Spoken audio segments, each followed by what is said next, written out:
안녕하셨습니까? 우리 앞뒤 샤워를 한번 인사하실 때에 음력설이잖아요. 새해 복 많이 받으세요. 한번 인사하도록 하겠습니다.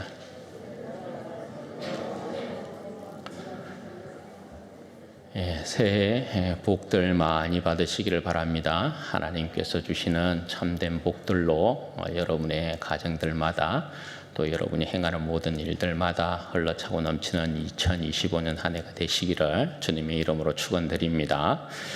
주님께서 세상 가운데 빨리 오시면 좋겠다 싶습니다. 이런 명절처럼 명절이 사실 좀 쓸쓸한 분들도 계시거든요. 그런데 참된 명절, 온 가족들이 함께 모여서 헤어짐 없이 그냥 오손도손 행복하게 웃으면서 서로 기쁨 가운데 대하는, 그래서 부족함이 없는, 아무런 부족함이 없는 그 행복한 가정의 모습들이 그렇게 빨리 우리 가운데 예수님으로 말미암아 왔으면 좋겠다 싶어요. 세상을 보면 참 난리와 난리의 소문이 끊임없고, 그죠? 지금 이 불안한 전국 가운데서 얼마나 많은 분들이 힘든 가운데 있습니까? 빨리 주님 이 땅 가운데 오셔서 어쨌든 우리가 이 땅에서의 삶에서 좀 수고로운 삶에서 놓이고 영원한 천국의 그 영광 가운데 속히 들어갔으면 좋겠다 하는 마음이 그 어느 때보다 또 간절한 시간을 이렇게 또 보내고 있지 않는가 싶어요. 어쨌든 우리 사랑하는 성도들의 삶이 하나님께서 주시는 은혜와 평강의 삶으로 또 가득 채워지기를 바라고, 이 험하고 어려운 시간들을 잘 넉넉하게 이기시기를 주님의 이름으로 축원드립니다.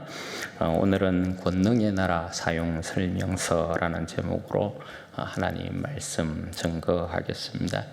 다들 핸드폰 가지고 계시죠? 요즘은 핸드폰 가지고 있지 않은 사람이 거의 없을 정도로 모든 분들이 핸드폰을 이렇게 가지고 계십니다. 스티브 잡스가 세상에 처음으로 이 스마트폰을 내어놓았을 때 이것이 신세계를 열었다 해도 과언은 아닙니다. 요즘은 핸드폰으로 모든 것들을 다 할 수 있습니다. 생활에 모든 필요한 부분들을 핸드폰 하나 가지고 있으면 다 해결할 수 있습니다. 그죠? TV도 볼 수 있고, 영화도 볼 수 있고, 결제도 할 수 있고, 택시를 부를 수도 있고, 전화도 하고, 문자도 하고, 모든 부분들을 핸드폰 하나 가지고 있으면 다 가능하게 할 수 있습니다. 여러분, 핸드폰 안에 얼마나 수많은 기능들이 들어가 있는지 아십니까? 얼마나 여러분 엄청난 기능들을 그 안에 가지고 있는지 여러분들 알고 계십니까? 제가 처음에 이제 카카오톡이라는 걸 하게 되었을 때 그걸 잘 몰랐습니다. 저도 좀 기계치거든요. 제가 이제 성경 해석학으로 석사학위를 했을 때 반에 이제 반장이 공지사항이나 광고가 있으면 단체 카카오톡을 이렇게 단체방을 마련해 가지고 거기다가 공지를 올렸어요. 광고도 하고. 그런데 제가 계속해서 그게 이제 올라오면 나가기를 눌렀어요. 네. 그래서 나가기를 누르면 또 반장이 다시 초청을 하고, 저는 그거 보면 또 다시 나가기를 하고, 반장은 또 초청을 하고, 저는 나가기를 하고. 그런 상황이 이제 몇 번 벌어진 거죠. 그런데 이제 어떤 문제가 발생됐냐 하면, 어느 날 제가 알지 못하는 공지가, 광고가 다 되어 있는 거예요. 그래서 나한테는 나는 그 소식을 못 들었다고. 그러니까 이 반장이 대뜸 하는 소리가, 왜 자꾸 나가시냐고, 단체톡에서. 저는 이제 그걸 몰랐으니까요. 어떻게 해야 되는지를. 그래서 좀 난감했던 그런 경험이 있어요. 그러니까 이걸 모르면 여러분 어떻게 해요? 모르면 사실 기능을 모르면 손해보는 일들이 많이 생기게 되는 것입니다. 여러분, 오늘 본문도 이제 그런 것이거든요. 주님께서 이 땅에 가지고 오신 권능의 나라가 임했음에도 불구하고 그 나라의 사용법을 몰라서 곤란을 당하고 있는 제자들의 모습이 오늘 기록이 되어 있습니다. 지난 시간에 우리는 변화산에서의 주님의 그 영광스러운 모습에 대해서 살펴보았어요. 하나님의 나라가 권능으로 임한 모습을 예수님께서 자신의 그 영광스러운 모습으로 권능을 입으신 모습으로 그렇게 제자들에게 보여주셨던 그 모습을 우리가 보았죠. 오늘은 그 나라의 그 권능과 영광을 산 아래, 그러니까 땅에서도 예수님께서 나타내고 계신 그런 장면입니다. 주님께서 제자들과 산에서 내려오시면서 하시는 말이 있습니다. 오늘 9절 말씀에 보시면 그들이 산에서 내려올 때에 예수께서 경고하시되 인자가 죽은 자 가운데서 살아날 때까지는 본 것을 아무에게도 이르지 말라.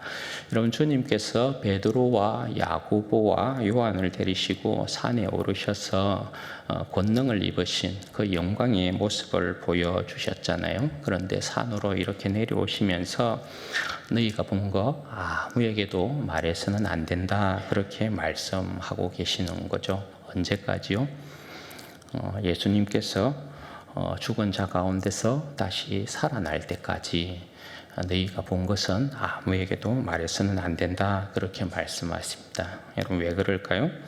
지금 주님께서 권능을 입으신 그 모습을 아무리 사람들에게 설명해 보았자 사람들은 결단코 십자가에 죽으시는 그리스도를 이해할 수 없습니다. 아무리 예수님의 영광된 그 모습을 사람들에게 말해 주었자 십자가에 못 박혀 죽는 메시아가 세상에 어디에 있을 수 있노? 그러니까 아무리 말해 줘봐야 소용없다라는 것을 예수님께서 너무나 잘 알고 계시는 거죠. 이것은 지금 주님의 권능 입은 모습을 본 베드로와 야고보와 요한에게도 마찬가지입니다. 여전히 이들은 주님께서 말씀하신 이 내용이 어떤 내용인지 도무지 이해하기가 힘듭니다. 그래서 10절 말씀에 보시면 제자들이 어떤 반응을 보이고 있습니까? 그들이 이 말씀을 마음에 두며 서로 문의하되 죽은 자 가운데서 살아나는 것이 무엇일까 하고 이렇게 말씀하잖아요.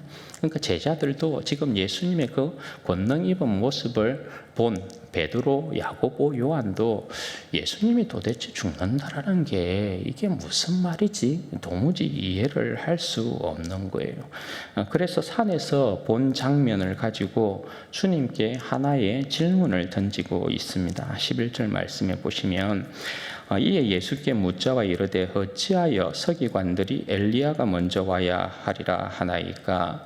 이 말라기 선지자가 예언한 내용이지요. 메시아가 오기 전에 엘리야가 먼저 그 백성 가운데 와서 메시아의 길을 예비하고 회복할 것이다 라는 말라기 선지자의 예언이 있었습니다.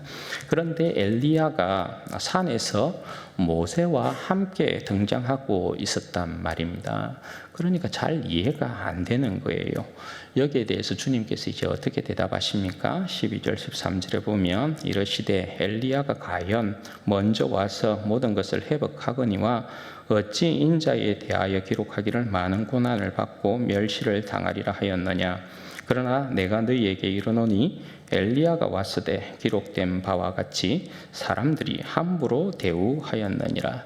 여러분, 엘리야도 왔고 선지자들이 또한 말하기를 인자가 와서 많은 고난을 받고 멸시도 당한다, 그렇게 기록을 했다는 것입니다. 여러분, 주님보다 먼저 온 엘리야 누굽니까? 세례 요한을 이야기하는 것이죠. 그런데 저들이 세례 요한을 엘리야로 인정하지 아니하고 어떻게 했습니까?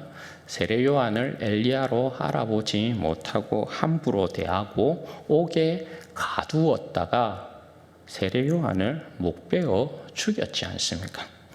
그리고 그런 세례 요한이 그리스도, 하나님의 아들로 지목한 예수님이셨지만 사람들이 세례 요한을 무시하고 죽인 고로 예수님 또한 저들의 메시아로 인정하지 않을 뿐더러 메시아의 고난 사상을 그냥 버리는 것입니다. 여러분, 지금도 이스라엘 백성은 그렇습니다. 분명히 메시아의 고난 사상이 구약 성경에 기록되어 있습니다. 이사야도 이미 이야기를 했고 예언을 했고, 그런데 그들은 메시아의 고난 사상에 대한 부분들을 읽지 않습니다. 그냥 뛰어넘습니다. 인정하기 싫은 것입니다. 확정 편향이라는 말 많이 사용하잖아요.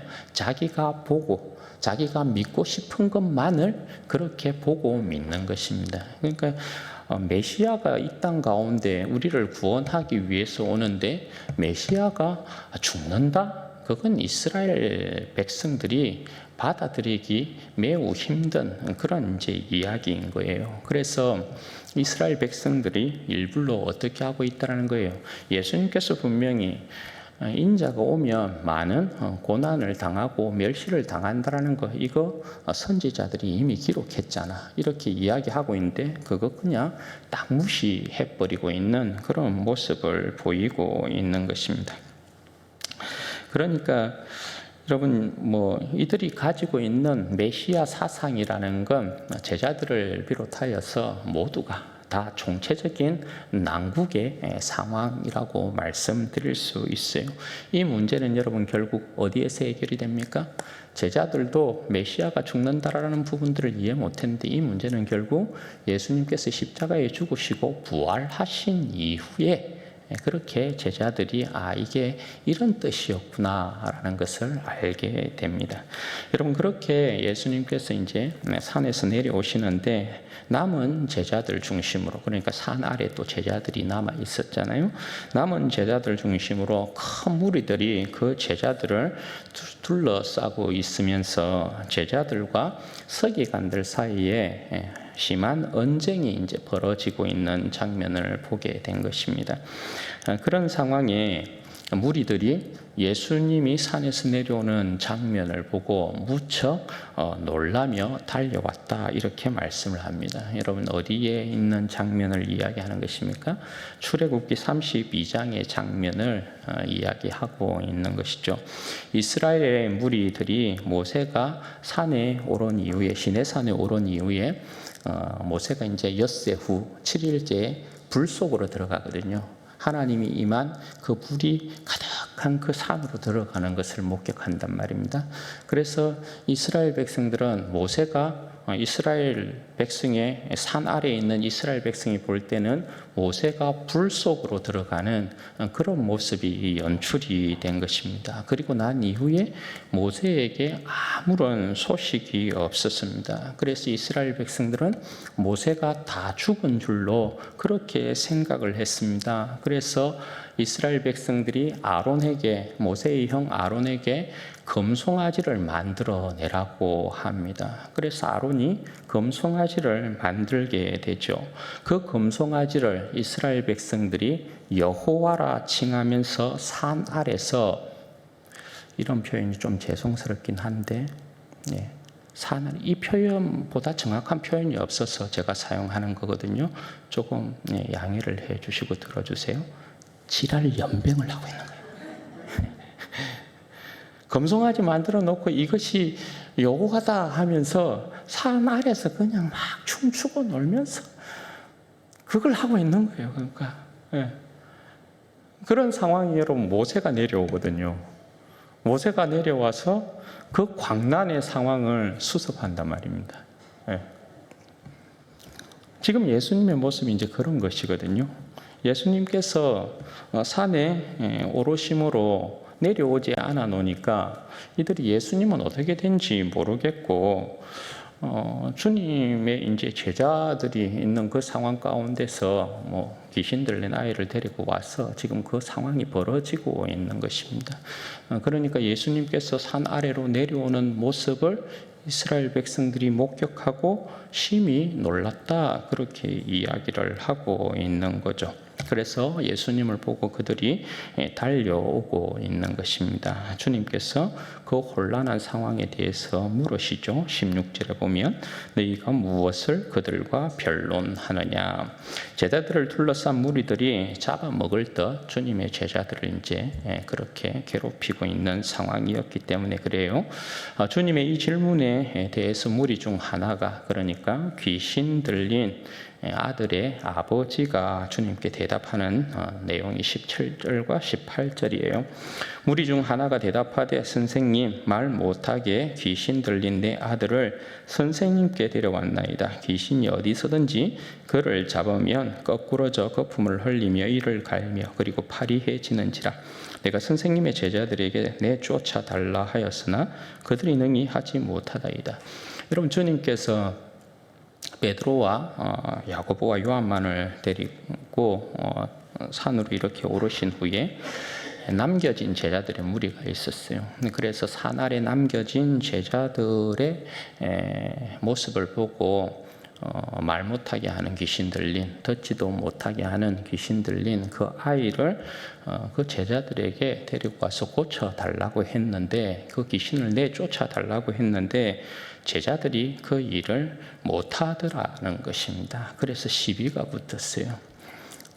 그게 이제 시비가 붙은 건 여러분 뭐겠어요? 진짜냐? 너희가 따르고 있는 예수가 진짜냐? 너희가 진짜냐? 가짜냐? 이런 시비가 여러분 붙었겠죠. 여러분 6장에서 우리가 이미 보았듯이 주님께서 그 제자들을 파송하실 때 그냥 보내지 않고 권능을 주어서 그 제자들을 마을로 파송을 하지 않습니까? 그래서 그 제자들이 귀신도 내어쫓고 병든 자도 고치는 그런 역사를 행했단 말입니다. 그런데 지금 여기서는 그 역사가 일어나고 있지 않은 것입니다. 그래서 무리들에게 공격을 당하고 있는 그런 모습이에요. 더욱이 지금 말 못하고 듣지 못하는 귀신 들린 이 아이의 상태가 여러분 어떻습니까? 매우 심각합니다. 아비가 말하기를 귀신이 어디서든지 그를 잡으면 거꾸러져 거품을 흘리고 이를 갈고 파리해진다, 이렇게 고백을 합니다. 그러니까 4가지의 현상이 지금 이 아이에게 일어나고 있는 것입니다. 거꾸러지고 거품을 흘리고 이를 갈고 파리해진다. 파리해진다는 건 몸이 뻣뻣하게 굳어지고 마른 이 가진 나무처럼 빼짝 마른다라는 그런 모습이거든요. 그러니까 이 모습을 지켜보고 있는 아비가 얼마나 여러분 힘들겠어요, 그죠? 더불어서 여러분, 이건 어떤 것을 이야기하냐 하면 이것은 주님의 대적인 귀신이 그 백성을 사로잡고 있는 상태가 얼마나 심각한가, 그리고 그와 더불어서 이 귀신의 세력이 얼마나 강한가, 거기에 대한 내용을 강조하고 있는 거예요. 주님께서 그 아비의 말을 듣고 하시는 대답이 19절인데요. 대답하여 이르시되 믿음이 없는 세대여, 내가 얼마나 너희와 함께 있으며 얼마나 너희에게 참으리요. 그를 내게로 데려오라. 주님께서 제자들을 비롯하여서 그 가운데 모여있는 백성들을 향해서 믿음이 없는 세대, 이렇게 책망하십니다. 여러분, 믿음이 없는 세대라는 것은 불신앙으로 인해서 하나님의 심판을 당한 광야 세대를 지칭할 때의 대표적인 표현이 믿음 없는 세대라는 표현이에요. 여러분, 광야 세대를 보면 어떻습니까? 하나님께서 그들을 위하여서 수많은 기적들, 이적들, 표적들을 보여주셨어요. 그럼에도 불구하고 그 광야 세대는 끊임없이 하나님 앞에 불평하고 원망하고 불신앙의 모습을 보였던 그런 세대예요. 그렇죠? 그리고 결국은 금송아지를 만들고 그 금송아지 앞에서 춤추고 기뻐하고 금송아지를 여호와라 칭했던, 용서받지 못할 짓을 한 자들이 광야 세대. 그래서 그 1세대는 모두 광야에서 다 엎드러졌어요. 다 죽임을 당한 그 세대가 여러분 광야 세대예요. 지금 주님께서 여러분 얼마나 많은 기적들과 이적들과 표적들을 그들에게 행하고 보여주셨습니까? 제자들에게는 권능까지 주셨지 않습니까? 그런데 제자들이 지금 믿음으로 주님의 싸움을 싸우고 있지 못한 것입니다. 그래서 내가 얼마나 너희와 함께 있으며 얼마나 너희에게 참으리요, 그렇게 말씀하고 계십니다. 야, 정신 좀 제대로 안 차릴래? 이쯤 했으면 좀 정신 좀 차릴 때도 됐잖아. 이쯤 함께 했으면 너희들이 이제 제대로 할 때도 됐잖아. 주님의 이제 말씀이 이런 거예요. 그리고 그 아이를 이제 주님께서 데려오라 말씀하세요. 20절 보시면 이에 데리고 오니 귀신이 예수를 보고 그 아이로 심히 경련을 일으켜 하는지라 그가 땅에 엎드러져 구름에 거품을 흘리더라. 여러분, 귀신이 예수님을 보고 어떻게 하고 있어요? 아이를 인질 삼아 가지고 발악을 하고 있는 것입니다. 그 자신의 힘을 과시하듯이 아이를 지금 계속 괴롭게 하고 있습니다. 그 모습을 보고 주님께서 21절 말씀해 보시면 언제부터 이렇게 되었느냐 물으십니다. 그 아비의 대답이 뭡니까? 어릴 때부터라는 것입니다. 어릴 때부터 귀신이 그 아이를 죽이려고 불에도 던져놓고 물에도 집어넣었다라는 것입니다. 여러분, 귀신의 권세 아래 잡혀있는 인간의 모습이 얼마나 비참한가 하는 것을 알 수 있는 대목이죠. 또한 그 권세 아래 아무것도 할 수 없는 인간의 약한 모습이 여기에서 그대로 나타나요.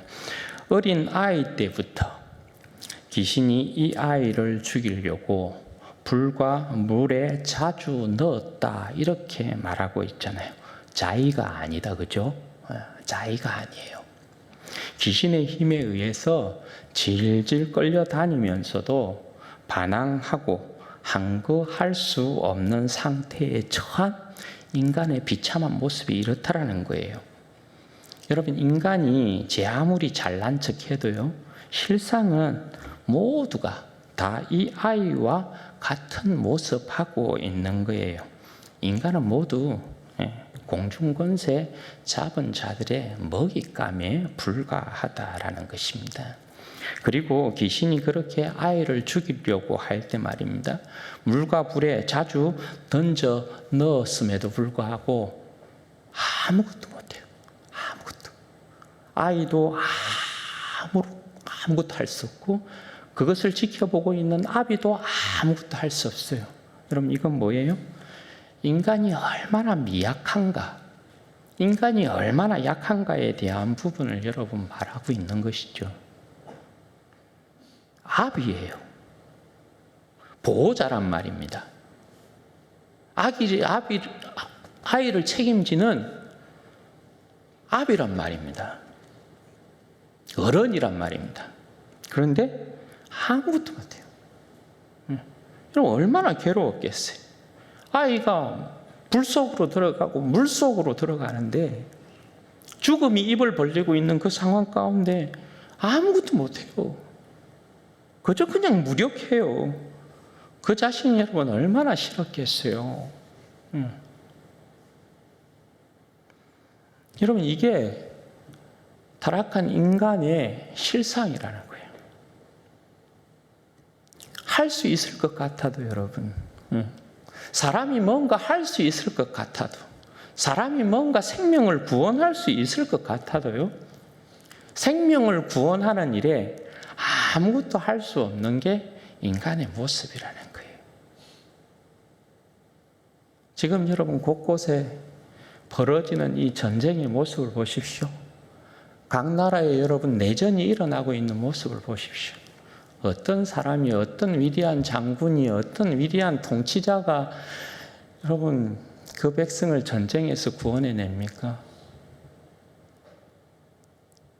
그 총탄이 빗발치는 그곳에서 드론이 날아오면서 그 앞을 폭탄으로 때리는 그 상황 가운데에서 그 어떤 통치자가 여러분,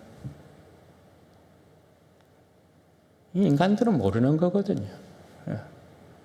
그 비참하게 죽고 있는 그 생명들, 생명의 가치로 치면, 그죠? 생명의 가치로 치면 궁궐에 있는 그 인간의 생명이나 전쟁터에서 지금 막 죽음을 당하고 있는 그 생명이나, 여러분 심장의 무게가 다릅니까? 생명의 가치가 다릅니까? 왜 이들은 여기에서 죽어야 되고 왜 이들은 궁궐에서 호화호식하고 있어야 되는 겁니까? 이 인간들이 지금 이 사람들을 구원해낸다고요? 전부 전쟁터로 밀어 넣어가지고 대의적인 명분 하나 줘가지고.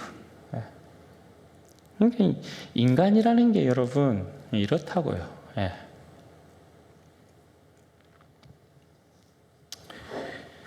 아무것도 그러니까 진짜 구원받아야 할 그 생명을 절대 죽음 앞에서 살리지 못하는 게 난다 긴다 해도 그게 여러분 인간의 모습이라는 거예요. 그래서 여러분 이 아비가 주님께 간구하는 내용이 22절이에요. 그러나 무엇을 할 수 있거든 우리를 불쌍히 여기사 도와주옵소서. 여러분 이 말을 보면 제자들에 대한 이 불신이 주님께로 그대로 향하고 있는 것이라는 걸 알 수 있죠. 여러분 주님 앞에 왔으면 확신을 가지고, 그죠? 내 아이를 고쳐주소서 이렇게 해야 되잖아요. 귀신을 쫓아주소서 이렇게 해야 되잖아요. 그런데 이 아버지의 고백이 무엇을 할 수 있거든 이렇게 이야기해요. 아이 아버지의 입장에서는 뭐 지푸라기라도 잡는 심정으로 지금 말하고 있는 것인데, 이건 여러분 주님 앞에서 믿음의 최대치를 지금 가지고 고백하고 있는 게 아니고 최소치를 가지고 지금 주님 앞에 고백하고 있는 거예요. 여러분 믿음의 최소치는 불신앙과 다르지 않아요. 최대치가 아니에요. 우리가 주님 앞으로 나아갈 때는 믿음의 최대치를 가지고 나가야 되거든요. 그런데 최소치를 가지고 나가요. 그래서 이건 불신앙의 모습과 여러분 다르지 않아요. 그런데 주님께서 어떻게 하셔요? 주님께서 이 사람을 긍휼히 여기셔요. 그래서 이 사람에게 여러분 따끔하게 어떻게 말씀하십니까? 23절에 예수께서 이르시되 할 수 있거든이 무슨 말이냐? 믿는 자에게는 능히 하지 못할 일이 없느니라. 여러분 할 수 있거든이 아니고 믿는 자에게는 능히 하지 못할 일이 없다 이렇게 말씀을 하십니다. 곧 이 말씀은 여러분 뭐예요? 예수님께서 이 땅에 하나님의 나라를 권능 가운데 가지고 오신 그리스도라는 말이거든요. 그 그리스도이신 예수님을 믿는 자는 귀신을 내어 쫓지 못할 이유가 없다라는 거예요. 예수님이 하나님의 아들로서 이 땅 가운데 권능을 가지고 임하신 그리스도다. 그걸 믿으면 능히 하지 못할 일이 없다. 귀신을 내어 쫓지 못할 일이 없다. 그렇게 말씀하고 있는 거예요. 따라서 여러분 이 말을 들은 아버지가 어떻게 반응해요? 24절에 보면 곧 그 아이의 아버지가 소리를 질러 이르되 내가 믿나이다. 나의 믿음 없는 것을 도와주소서. 여러분 지금 아이의 모습을 보면 이 아이 아버지의 이 모습을 보면 어떻게 보면 지금의 우리들의 모습이 아닌가 싶기도 해요. 그죠? 믿고는 싶은데 믿어지지는 않아. 그지? 믿고는 싶은데 믿어지지 않아. 믿습니다 하는데 여전히 부족한 내 자신의 믿음. 그래서 여러분 우리의 믿음이 이 땅 가운데 우리의 믿음이 다 세상 앞에 서면 다 어정쩡한 모습을 하는 것이죠. 그래서 우리들은 다 나의 믿음 없는 것을 도와주소서 이렇게 외칠 수밖에 없는 이제 그런 모습을 하고 있는. 여러분, 주님께서 이처럼 믿음이 없는 세대임에도 불구하고 이 아이를 불쌍히 여겨요. 그래서 25절에서 27절 말씀 보십시오. 예수께서 무리가 달려와 모이는 것을 보시고 그 더러운 귀신을 꾸짖어 이르되 말 못하고 못 듣는 귀신아, 내가 내게 명하노니 이 아이에게서 나오고 다시 들어가지 말라 하시매, 귀신이 소리 지르며 아이로 심히 경련을 일으키게 하고 나가니 그 아이가 죽은 것 같이 되어 많은 사람이 말하기를 죽었다 하나 예수께서 그 손을 잡아 일으키시니 이에 일어서니라. 여러분, 주님께서 귀신을 꾸짖으시고 쫓아내시니 귀신이 아이로 하여금 경련을 일으키게 하고 나갑니다. 그러니까 여러분, 끝까지 발악하고 나가는 모습이, 귀신은 인간을 여러분 선하게 대하지 않아요. 끝까지 여러분 괴롭혀요. 그리고 끝까지 발악하고 있는 모습을 이렇게 보이는 거죠. 그러니까 아이가 죽은 모습처럼 되었어요. 그러니 사람들이 보고 믿음 없는 세대의 특징을 그대로 드러내죠. 아이가 죽었다, 이렇게 생각해요. 그렇죠? 믿음 없는 세대의 특성이 그대로 나타나죠. 귀신이 내어 쫓겼는데 지금 나가면서 아이로 발악하게 만들어서 아이가 지금 평온한 상황 가운데 있는 건데, 이 믿음 없는 세대의 특징은 아이가 죽었는갑다, 이렇게 생각하는 거예요. 그러니까 예수님이 보란 듯이 어떻게 해요? 아이의 손을 딱 잡아가지고 일으키시니까 아이가 일어났다, 그렇게 말씀하고 있는 거예요. 여러분, 오늘 이 기사는요, 마태복음에도 기록이 되어 있고 누가복음에도 기록이 되어 있어요. 그런데 마가복음이 가장 길게 설명을 하면서 가장 디테일하게 이 내용을 설명하고 있는 것을 보게 돼요. 여러분, 마가복음은 특성상 군대복음이기 때문에 하나의 기사에 대한 내용을 이렇게 길게 설명하지 않아요. 대부분의 기사에 대한 내용들이 짧게 이루어져요. 그래서 군대복음처럼 신속하게 복음이 전거되어지면서 복음으로 정복하는 예수님의 모습을 그리고 있는 게 마가복음인데, 여기에 이 내용이 굉장히 길어요. 그건 여러분 어떤 의미겠어요? 마가복음에 있어서 이 본문의 오늘 내용이 굉장히 특징적이면서 의미가 있는 내용이다라는 것을 여러분 강조하고 싶은 것이겠죠. 여러분, 여기서 우리가 뭘 찾아볼 수 있어요? 이 마가복음 오늘 이 내용에서 우리가 찾아볼 수 있는 특징적인 내용이 여러분 뭐예요? 산 아래서의 상황이에요. 산 아래서의 상황. 이 땅에서의 이 상황이 지금 어때요? 매우 심각하다. 무엇에 의해서요? 귀신의 권세에 의해서. 그러니까 오늘 본문에서 여러분 계속해서 여러분이 읽어보실 때 강조되고 있는 것이 귀신에 사로잡힌 아이의 상태에 대한 부분을 계속 강조해요. 여러분 보십시오. 18절의 아이의 상태에 대한 부분을 강조하죠. 20절의 아이의 상태에 대한 내용을 다시 강조하죠. 그리고 22절에 다시 이 아이에 대한 상태를 강조하죠. 26절에도 이 아이의 심각한 상태에 대한 내용을 강조해요. 계속해서 아이의 이 심각한 상태에 대한 내용을 계속해서 강조해요. 그럼 여러분, 이게 내용이 뭐예요? 막강한 귀신의 권세에 묶인 아이의 모습, 그것이 여러분 산 아래 펼쳐진 인류가 당하고 있는 모습이다라는 것을 이야기하고 있는 거죠. 따라서 여러분, 이 막강한 귀신의 권세, 어둠의 권세를 제압하고 쫓아내는 또 다른 권세가 있다면, 그 권세가 이 땅 가운데 진짜 권세 중에 권세고 권능 중에 권능이다, 이거 말하는 것 아니겠어요? 그 막강한 권세를 쫓아내고 계신 분이 지금 누구라는 거예요?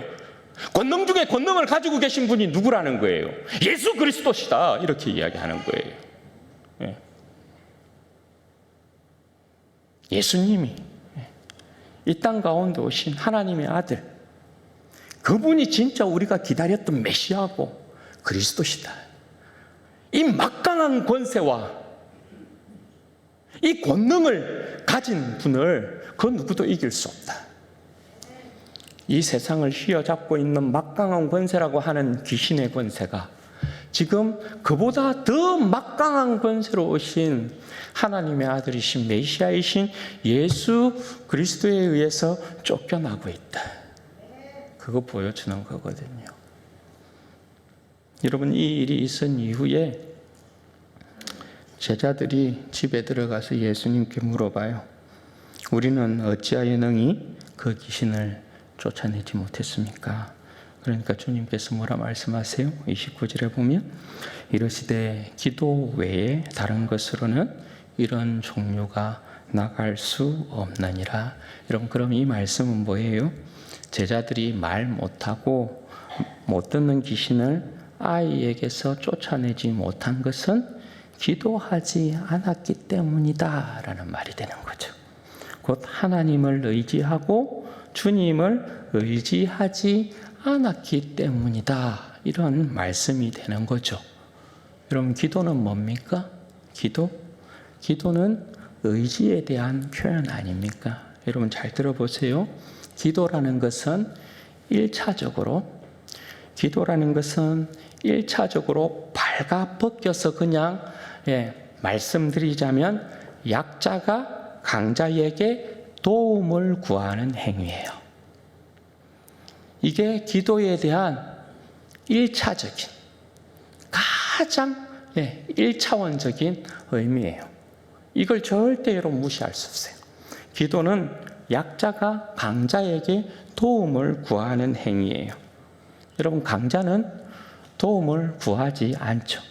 약자가 강자에게 도움을 구하는 거예요. 그럼 여러분, 이 세계에서 사람은 약자라는 것이에요. 사람은 죄의 권세, 마귀의 권세, 죽음의 권세를 결코 이길 수 없어요. 지금 이 세상을 보아도 우리는 너무나 이 모습을 잘 알 수 있어요. 이 세계의 모든 사람들의 소유권은 누구에게 넘어가 있어요? 자기가 주인인 것 같아도 다 죽음의 권세가 지고 있어요. 죄의 권세가 다 이 세상의 사람들의 소유권을 쥐고 있다 말입니다.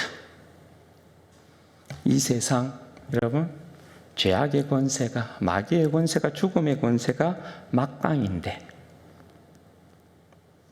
이를 이기는 자가 있습니까? 이 세상 죄악의 권세, 마귀의 권세, 죽음의 권세를 이기는 자가 있다면 그분과 그가 가지고 계신 권세가 진짜인 것이죠. 그런데 여러분, 죄의 권세를 이기신 분이 오늘 나타났어요. 그분이 여러분 누굽니까? 죄의 권세를 이기는 유일한 분이 지금 하나님의 아들로 이 땅 가운데 오셔서 귀신의 권세를 내어 쫓고 있는 바로 하나님의 아들이신 예수 그리스도라는 것이잖아요. 지금 주님께서 그리스도로서 하나님의 나라를 그 권능과 함께 드러내고 계시는 거잖아요. 따라서 여러분, 누구에게 기도해야 되는 것이에요? 누구를 의지해야 되는 것이에요? 하나님의 아들을 이 땅 가운데 막강한 권세의 메시아로 그리스도로 보내신 하나님 아버지께 기도하는 것, 그 예수님을 의지하는 것, 그것이 여러분 우리가 이 세상을 이기는 비결이라 이렇게 말씀하는 거예요. 죄악의 권세를, 어둠의 권세를 물리치는 힘이다, 그렇게 말씀하고 있는 것입니다. 사랑하는 여러분, 사도 바울이 말씀하고 있는 이 땅의 공중권세 잡은 자, 불순종의 아들들 가운데 역사하는 영과의 싸움이 결단코 여러분 만만치 않은 싸움이에요. 그죠? 오늘 본문에서도 귀신의 권세가 사로잡고 있는 이 아이의 상태가 얼마나 심각한가에 대한 내용을 여러분 너무나 잘 보여주고 있잖아요. 그런데 여러분, 그리스도인의 싸움이, 오늘 우리의 싸움이 어떤 싸움이라는 거예요? 우리의 싸움이 혈과 육에 대한 싸움이 아니고 이 세상 공중권세 잡은 자와의 싸움 이다, 그렇게 말씀하고 있잖아요. 마귀와의 싸움이다, 귀신의 권세와의 싸움이다, 그렇게 말씀하고 있잖아요. 그런데 여러분, 이 싸움을 어떻게 해야 그러면 이길 수 있다라는 거예요? 이 싸움을 어떻게? 권능의 나라가 우리 가운데 이미 임했어요. 예수 그리스도로 말미암아 권능의 나라가 이미 우리 가운데 임했어요. 주님의 나라가 이미 우리 가운데 성령의 능력으로 임했단 말입니다. 주님께서 그것을 보여주고 계시단 말입니다. 그런데 여러분, 문제는 뭡니까? 주님께서 가지고 오신 그 권능의 나라 안에 우리가 이미 있는 주님의 백성임에도 불구하고 세상과 싸워서 반드시 이겨야 되는 우리의 상황임에도 불구하고 지금 우리가 세상과 싸워서 이기고 있느냐 말이에요. 여러분 어떻습니까? 죄와 싸워서 이기고 있습니까? 세상과 싸워서 여러분 이기고 있습니까? 어둠의 권세와 여러분 싸워서 이기고 있습니까? 분명히 이기는 방법에 대해서 말씀하잖아요. 권능의 나라가 주님으로부터 이 땅 가운데 임했고, 그죠? 주님께서 우리와 함께하고 계시고 주의 성령이 우리와 함께 한단 말입니다. 그러면 우리는 이 세상 가운데 이기는 자로 섰다, 이것을 이야기하고 있는 것 아닙니까? 여러분 세상이 이기고 있습니까? 이기는 방법이 뭐라고요? 우리가 이 죄악된 세상을 이기는 방법이 뭐라고요? 어둠의 권세를, 죽음의 권세를 이기는 방법이 여러분 뭐라고? 기도라고요. 기도. 오직 기도를 통해서 여러분 우리가 이 어둠의 권세와 싸워서 이길 수 있다는 것이에요. 기도 외에는 다른 것으로는 이런 종류가 나갈 수 없느니라. 영적인 싸움은 여러분 우리의 이 육체적인 힘으로 하는 게 아니라고요. 늘 말씀드리지만 하나님 나라의 십자가의 군병으로서 주님 앞에서 주님의 나라를 위해서 싸우는 건 기도의 힘으로 싸우는 거예요. 기도의 힘으로.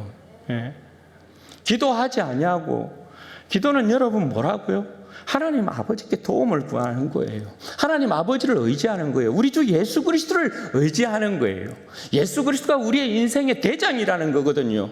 내 삶의 영적인 싸움에 있어서 내가 하나님의 나라의 십자가의 군병으로서 하나님의 나라를 이루는 이 일에 있어서 내 힘으로 되는 것이 아니라 주님께서 나와 함께 하심으로 이루는 주님의 나라입니다. 이걸 고백하는 것이 여러분 기도라고요. 여러분 기도해야만 우리에게 임한 권능의 나라, 하나님의 나라 백성으로서의 여러분 승리를 얻게 되고 그 승리를 여러분 만끽하게 돼요. 그러나 여러분 기도라는 기능을 사용하지 않으면 결단코 이 세상에 임한 권능의 나라, 하나님의 나라를 맛볼 수 없을 뿐더러 악의 세력을 결단코 여러분 이길 수 없어요. 여러분 우리에게 임한 권능의 나라, 하나님의 나라의 사용법은 오직 기도라는 기능에 있습니다. 기도라는 기능을 여러분 사용하게 되시기를 바랍니다. 그래야 여러분 세상을 이기는 것입니다. 여러분 기도하지 않는 건 우리의 몸에 권력이 하나도 없다라는 걸 이야기하는 거예요. 여러분 몸에 근육이 없으면 여러분 어떻게 될까요? 몸에 근육이 없으면 절대 여러분 걸을 수 없어요. 몸에 근육이 빠지게 되어지면 절대 여러분 뛸 수도 없어요. 절대. 목표가 저 앞에 있어도 어떤 사람이 타는 목마름에 한 모금의 물에 생명이 달려 있는데 저 앞에 한 모금의 물이 있어요. 그런데 이 사람이 저 앞에 3, 4m만 가면 되는 그 앞에 자기를 살리는 물이 있는데 이 사람이 그 물을 마실 수가 없어요. 왜? 이 사람에게는 지금 권력이 하나도 없어요. 걸을 수가 없어. 일어날 수도 없어. 그럼 여러분 어떻게 되는 거예요? 3, 4m 앞에 물을 두고 죽을 수밖에 없는 거예요. 제가 우스갯소리로 한번 그 이야기 드린 적이 있어요. 제가 위에서 사역할 때 제 이제 같이 동역하는 후배가 막 헬스를 다녔거든요. 헬스를.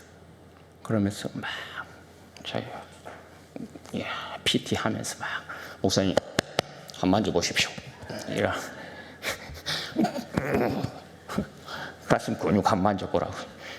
제가 가슴을 야 이 자스가 쓸데없는 근육 만들지 말고 영적인 근육이나 키워라. 여러분 영적인 근육이 뭐예요? 우리 가운데 필요한 영적인 근육이 뭐예요? 이 세상을 이길 수 있는 영적인 근육이라는 게 여러분 뭐예요? 기도 아닙니까? 기도가 여러분 우리의 영적인 근육이에요. 기도 없이 절대 여러분 이 세상을 살 수 없어요. 세상을 이길 수 없어요. 나 기도 안 하고 그냥 예수 믿고 천국에 갈 수 있다고요? 그럴 수도 있겠죠. 그러나 여러분 그건 모르는 일일 것이에요. 우리의 삶의 사명이 무언가에 대한 부분을 여러분들이 명확하게 직시하고 계시다면, 내가 이 땅 가운데서 무엇을 하고 영원하신 주님의 나라에서 주님을 섬기게 되는 영광을 얻을 것인가에 대한 부분을 명확하게 여러분들이 보고 계시다면, 기도하지 아니하고 여러분 이 세상을 절대 이길 수 없고, 기도하지 아니하고 내가 하나님의 백성으로서의 영광을 누리게 될 것이다, 그렇게 생각할 수 없는 것입니다. 여러분, 명절 연휴 기간이어서 또 우리의 기도의 이 자리가 또 기도하는 것이 쉽게 깨어질 수 있는 시간들일 수 있겠지만, 여러분 힘쓰셔야 해요. 힘쓰심을 통하여서, 기도함을 통하여서 여러분들이 이 세상을 넉넉히 이겨내시고, 죄악의 권세, 어둠의 권세, 이 죽음의 권세를 넉넉히 이기시는 우리 사랑하는 모든 진주원의 교회 성도들 되시기를 바라고, 우리 가족들 되시기를 주님의 이름으로 축원드립니다. 아멘. 여러분 이 시간에 한번 기도하십시다. 기도하실 때 하나님, 나와 우리 가정이, 하나님 우리 교회가 기도함으로 깨어있는 하나님 모습들을 되어지게 하셔서 주 예수 그리스도로 말미암아 임한 이 권능의 나라, 하나님의 나라에 하나님의 백성으로서 기도함을 통하여서 넉넉히 이 권능의 나라의 백성으로서 세상을 이기게 도와주시고, 죽음의 권세를 이기고 내 삶을 주님 앞에 온전히 올려드리게 부족함이 없도록 은혜와 복을 주옵소서. 우리 주여 한번 부르짖고 기도하십시다. 주여.